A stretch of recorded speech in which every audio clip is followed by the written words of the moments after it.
Hello, you're watching TVP World Talks. I'm Joanna Jaroch-Pszeniczna.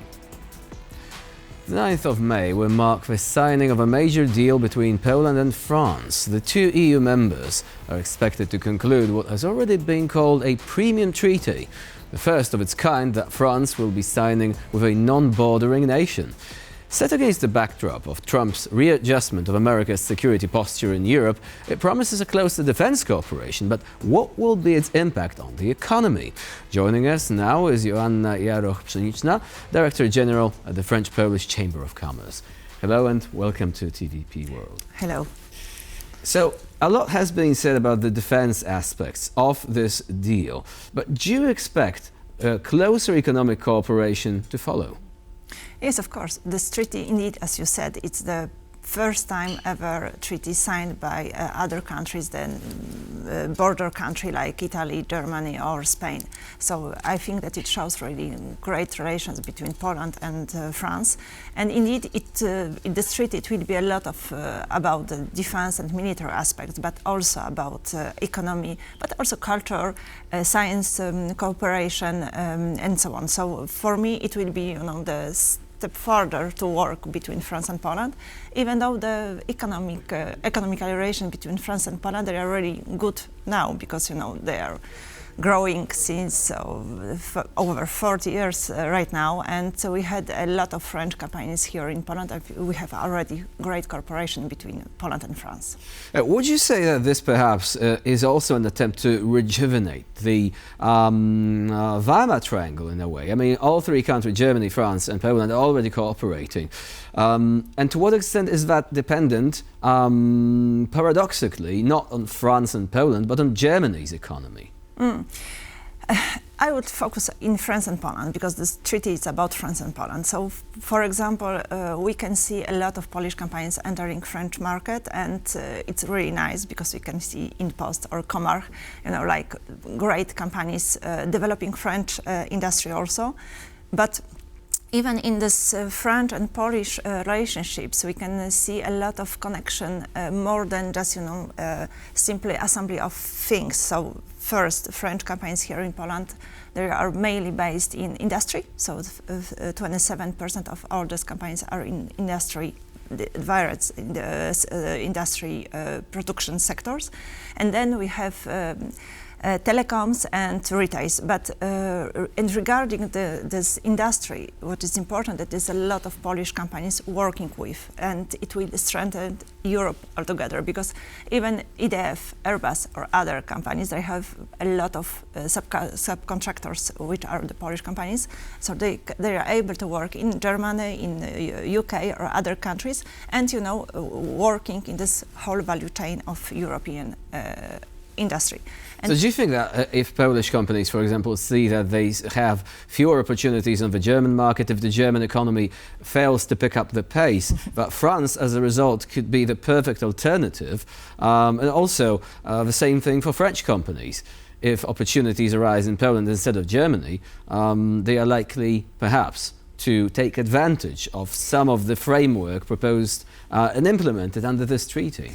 Yeah, I believe that we need to think about Europe as a whole and strengthen European sovereignty. It's not about German or Polish or French market. If we would like to stay competitive with China and States, we need to think about Europe altogether, so about all 27 states, European states. So for me, it's the collaboration, how we can collaborate all together, how we can emphasize our excellence in each area, and how we can build better Europe for tomorrow. Because if we would like to increase our productivity, we need to develop local, being local is European market. So buying European things, European products, European services, just to create this demand and to create a lot of more investment for developing European companies. So I would prefer to talking about Europe than only competitiveness between countries and how we can cooperate all together. Of course, I mean, you're perfectly right. I mean, we live within the European Union, but also, as this treaty shows, there are bilateral interests and individual interests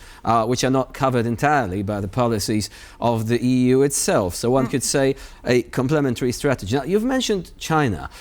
Do you think that this could be an opportunity, perhaps, to counter the great economic ambitions of China. Like we see on the automotive market, there are many Chinese brands storming the European market, including in Poland. And of course, France, having one of the leading auto industries in Europe, has an interest to protect its own production.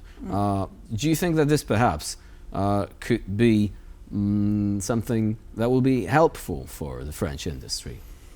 I think that once again, we need to think about European industry much more than French industry, because even French cars, it's not only French, it's Italian also, so it's broader than French industry.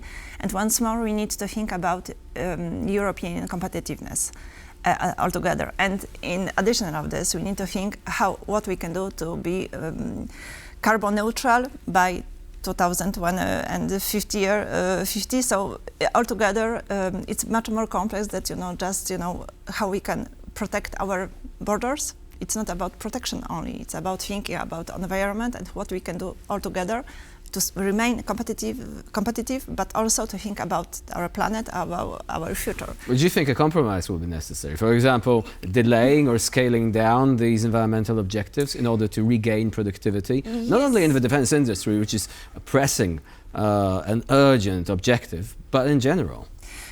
In general, we can see that our companies still are forcing all action, aiming carbon neutral goals, but they are a little bit slowed down.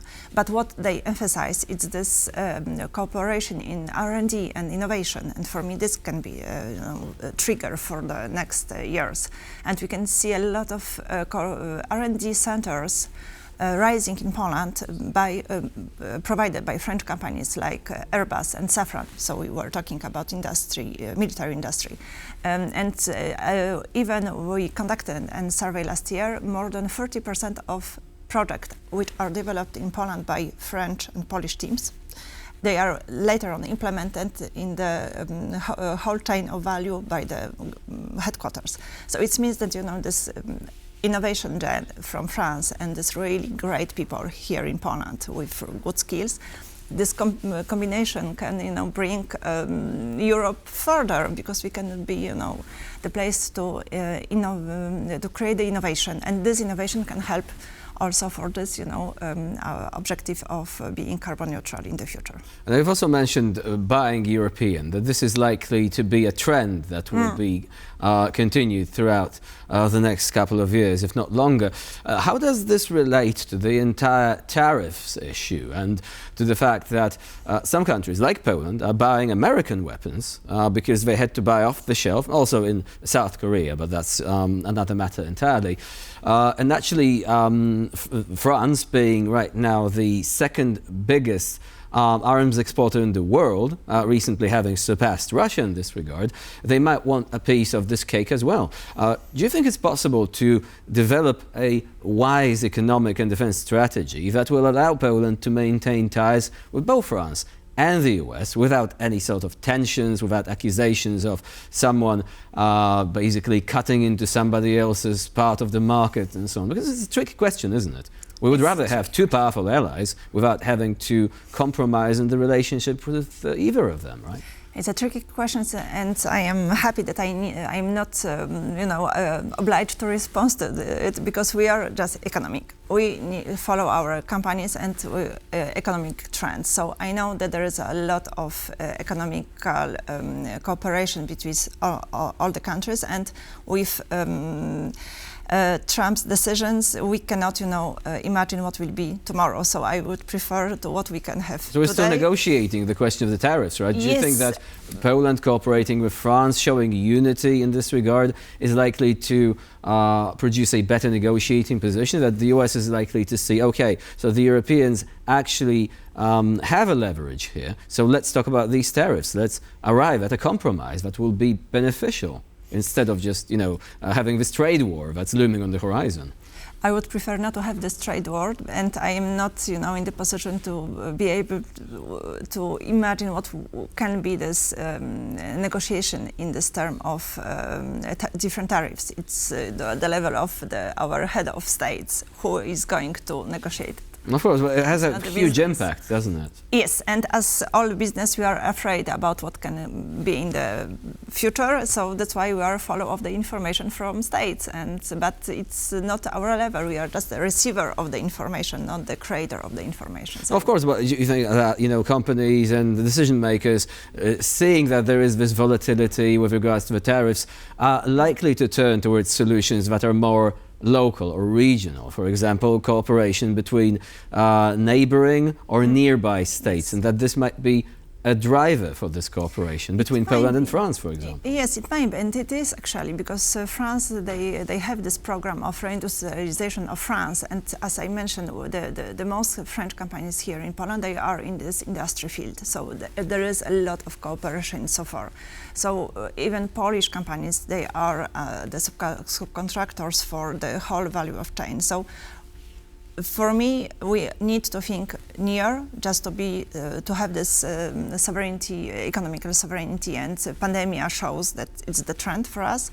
But I still believe that we are all together, the whole world, and we need to, have some exchanges with different countries, because we have different excellence in different fields. So we just need to find them and learn how to apply to better tomorrow for everyone.